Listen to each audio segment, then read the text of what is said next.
Today I'm going to explain and demonstrate how military police use FSTs in DUI and UAD situations. There are 3 field sobriety tests: the one-legged stand, walk and turn, and the HGN, also known as the horizontal gaze and nystagmus. To perform this test, you must first ask the individual for consent to conduct these tests on them.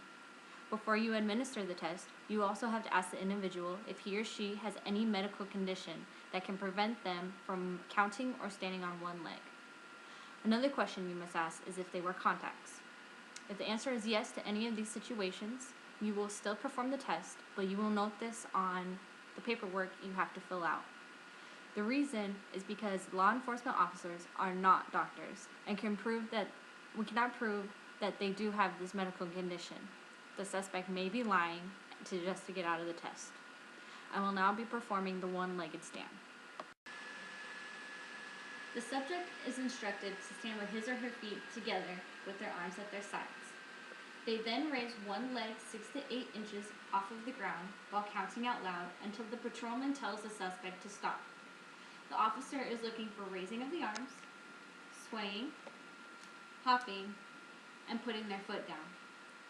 If the suspect places his or her foot on the ground 3 or more times, then the patrolman stops the test and gives the suspect the full amount of points for the test.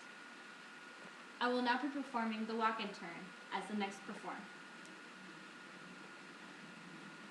At the walk and turn, the suspect starts at the same position as a one-legged stand. The suspect takes 9 little toe steps along a solid, straight line. Once he or she has taken their 9 steps, they can now pivot one foot to turn back around.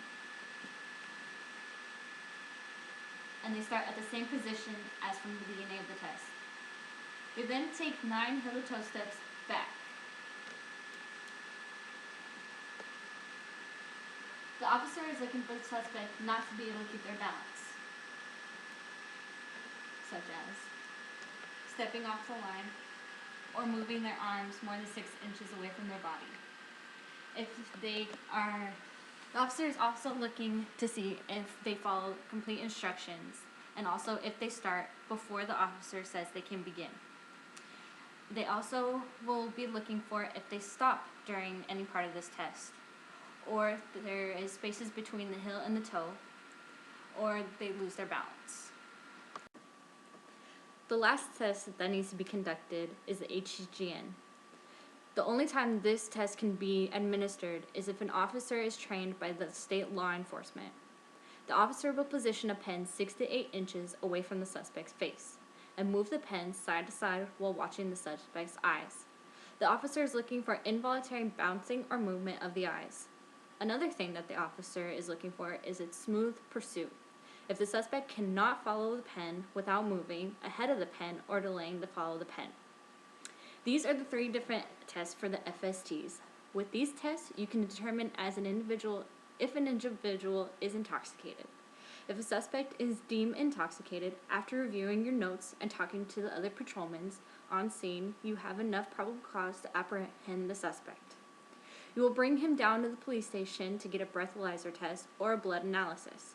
If the suspect is determined not to be intoxicated, you can release him. And that is all for the FSTs.